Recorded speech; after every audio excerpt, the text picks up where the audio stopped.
Bonjour mes champions, nous allons voir aujourd'hui une nouvelle leçon de la grammaire, la négation. C'est la deuxième leçon de la 5e unité concernant la première et la deuxième semaine. Les objectifs de notre leçon d'aujourd'hui: identifier une phrase négative, transformer des phrases affirmatives en phrases négatives.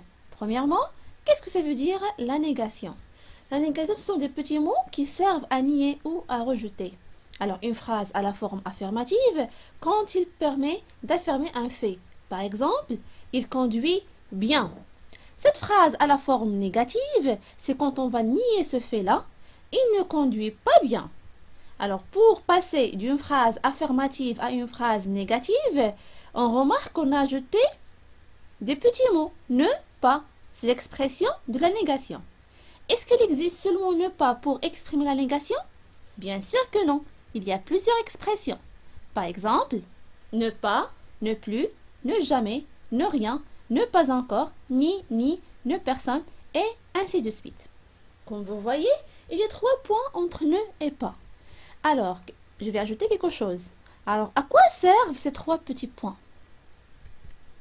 Ces points servent à remplacer le verbe ou bien l'auxiliaire. Alors, quand on dit remplacer le verbe, l'auxiliaire, alors quand est-ce que je vais remplacer avec le verbe? Quand est-ce que je vais remplacer avec l'auxiliaire? Et qu'est-ce que ça veut dire serve à remplacer avec le verbe et l'auxiliaire? Pour mieux comprendre, on va voir des exemples.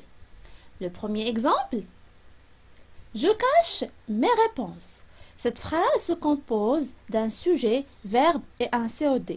Le verbe ici, c'est le verbe cacher. C'est un verbe de premier groupe, conjugué au présent de l'indicatif. C'est-à-dire, il est conjugué dans un temps simple. Pour faire la négation de cette phrase, je vais encadrer le verbe. Je ne cache pas mes réponses. J'ai utilisé l'expression ne pas pour exprimer la négation. J'ai encadré avec ne pas le verbe. Je n'ai pas encadré le sujet et le verbe, je n'ai pas encadré le verbe et le COD, je n'ai pas encadré le COD, j'ai encadré le verbe. Alors, les 3 petits points remplacent le verbe dans ce cas-là. Donc, le verbe se situe entre ne et pas dans le temps simple. C'est-à-dire, si on a une phrase où le verbe est conjugué dans un temps simple et on veut exprimer la négation, on va encadrer le verbe.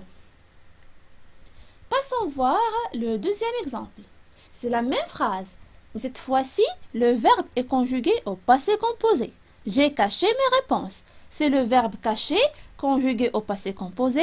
Pour exprimer la négation, on a dit « je n'ai pas caché mes réponses ». Dans le premier exemple, on a encadré le verbe, mais cette fois-ci, on va encadrer avec l'expression de la négation ne pas l'auxiliaire. Pourquoi? Parce que le verbe est conjugué dans un temps composé. Si on a une phrase où le verbe est conjugué dans un temps composé, pour exprimer la négation, on encadre l'auxiliaire. Alors, les 3 petits points ici remplacent l'auxiliaire. L'auxiliaire se situe entre ne et pas dans les temps composés. Supposons, on a une phrase qui commence avec un verbe à l'infinitif. Alors, dans ce cas-là, l'expression de la négation se place devant le verbe. Ne pas jeter les ordures, c'est une phrase négative. À la forme affirmative, on va dire jeter les ordures. Pour mieux comprendre, pratiquons un peu. Mets les phrases suivantes à la forme négative. On va commencer dans un premier temps avec des phrases où le verbe est conjugué dans un temps simple. Le premier exemple: il jette les ordures.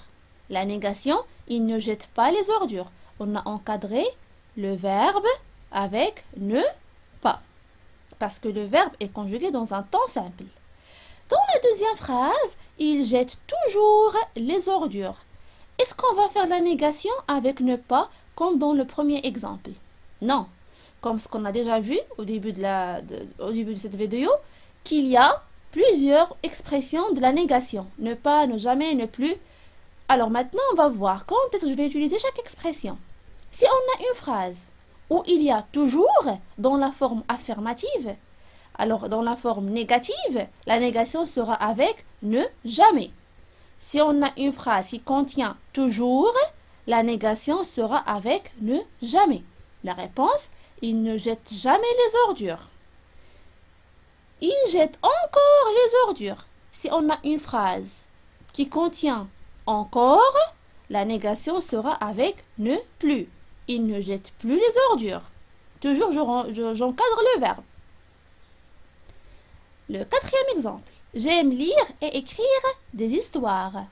Ici, j'aime faire deux choses successives. La négation sera avec ni, ni. Alors, je n'aime ni lire, ni écrire. Toujours avec les exemples où le verbe est conjugué dans un temps simple. Il jette déjà les ordures. La négation, si on a déjà, la négation sera avec ne pas encore. Alors, il ne jette pas encore les ordures. Il jette quelque chose. La négation de quelque chose, ne, rien. Il ne jette rien. Il rencontre quelqu'un. Il ne rencontre personne. Alors, ces exemples qu'on a vus maintenant, les verbes sont conjugués dans un temps simple. C'est pour cela qu'on a encadré les verbes. Maintenant, on va voir si on a des phrases où le verbe est conjugué dans un temps composé. Il a jeté les ordures. Comme ce qu'on a déjà dit, alors si on a un verbe conjugué dans un temps composé, on encadre l'auxiliaire. Il n'a pas jeté les ordures. Normalement, ne pas. Mais puisqu'il y a deux voyelles, ne, le E de ne et a, alors on efface E et on ajoute l'apostrophe. Il n'a pas jeté les ordures. Le deuxième exemple. Il a déjà révisé ses leçons. La négation, il n'a pas encore révisé ses leçons. Le dernier exemple. Il a rencontré quelqu'un. On a dit que la négation, si on a quelqu'un, ne, personne. Et on a dit, si on a un verbe conjugué dans un temps composé, on encadre l'auxiliaire. Sauf si on a, comme cet exemple, où on va écrire ou bien où on va exprimer la négation avec une personne, on doit faire attention. Pourquoi? Parce que dans ce cas-là, on va encadrer tout le verbe conjugué. On va encadrer l'auxiliaire et le participe passé. Je répète, il faut faire attention si vous avez une phrase où il y a quelqu'un, c'est-à-dire où on va exprimer la négation avec une personne. Ici, le verbe est conjugué dans un temps composé, on ne va pas encadrer seulement l'auxiliaire. On va encadrer l'auxiliaire et le participe passé. C'est bien? Alors, voilà les étapes à suivre que vous devez apprendre par cœur si on veut transformer une phrase affirmative à une phrase négative. Premièrement, je dois bien lire la phrase. Deuxièmement, je dois identifier le verbe. Et après, je pose la question, est-ce qu'il est conjugué dans un temps simple ou bien temps composé? Pourquoi? S'il est conjugué dans un temps simple, je vais encadrer le verbe. Et s'il est conjugué dans un temps composé, je vais encadrer l'auxiliaire. Sauf si on a l'exemple de ne personne. Et après, je vais chercher les indices dans cette phrase. Comme toujours, encore, quelqu'un, quelque chose, et ainsi de suite. Pour savoir l'équivalent que je vais utiliser dans la négation. Et à la fin, je vais reformuler la phrase en utilisant l'expression de la négation qui convient. J'espère que vous avez bien compris la leçon d'aujourd'hui. À la prochaine fois.